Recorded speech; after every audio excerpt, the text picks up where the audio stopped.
Shriram Samarth 16 August.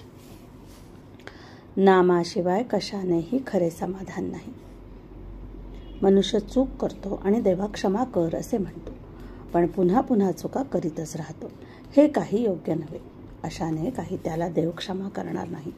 देवा क्षमा कर हे म्हणणे इतके सहज होऊन बसले आहे की त्याचा अर्थच आपल्या ध्यानात येत नाही.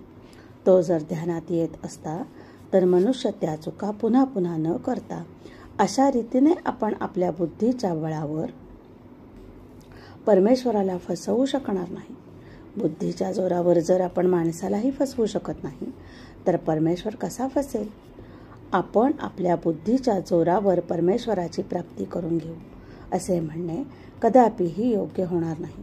तेव्हा शरणागतीशिवाय दुसरा मार्ग नाही. ते तुम्ही करा.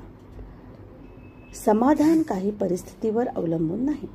कितीही पुराणे वाचली, ग्रंथ मुखोद्गत केले, प्रवचने ऐकली तरी मनाला समाधान लाभणार नाही. त्याप्रमाणे थोडे तरी आचरण केले पाहिजे. नामात राहिले पाहिजे. नामाशिवाय इतर कोणत्याही गोष्टीने पूर्तता येऊ शकत नाही. नामाशिवाय खरे समाधान मिळणार नाही. तेव्हा तुम्ही भगवंताला अनन्यभावाने शरण जाऊन त्याचे नाम आवडीने आणि सतत घ्या. एक गरीब वारकरी पंढरपूरला चालला होता. मोठ्या कष्टाने तो पायी चालला होता. वाटेत एक रेल्वेचे फाटक लागले. ते बंद होते म्हणून तो थांबला. इतक्यात तिथे एक मोटार येऊन उभी राहिली. आत एक मोठा श्रीमंत माणूस बसला होता. तोही पंढरपूरला चालला होता. वारकऱ्याच्या मनात आले, देवा, तुझी एवढी निस्सीम भक्ती मी करतो, परंतु माझी ही दशा आणि हा लबाड व्यापारी, याला मात्र तू सर्व ऐश्वर्य देऊन आरामात पंढरपूरची यात्रा घडवतोस. काय तुझा हा न्याय? एवढ्यात मोटारीचे दार उघडून 2 नोकरांनी त्या श्रीमंत माणसाचे हात आपल्या खांद्यावर घेऊन त्याला खाली उतरविले. तो पांगळा होता. वारकऱ्याने विचार केला, पांगळा होऊन आरामात पंढरपूरला जाण्यापेक्षा गरिबीत पायी जाणे बरे. आपल्याजवळ जे नाही ते ज्याच्यापाशी आहे तो सुखी असला पाहिजे हे आपण धरून चालतो, पण तसा तो नसतो.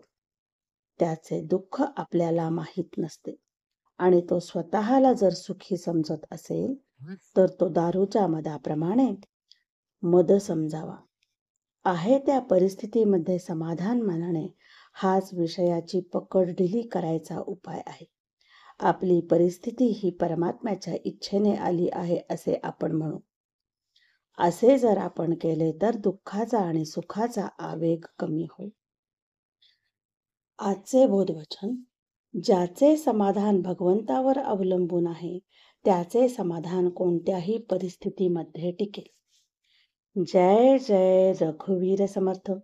जानकी जीवन स्मरण. जय जय राम. श्रीराम जय राम जय जय राम.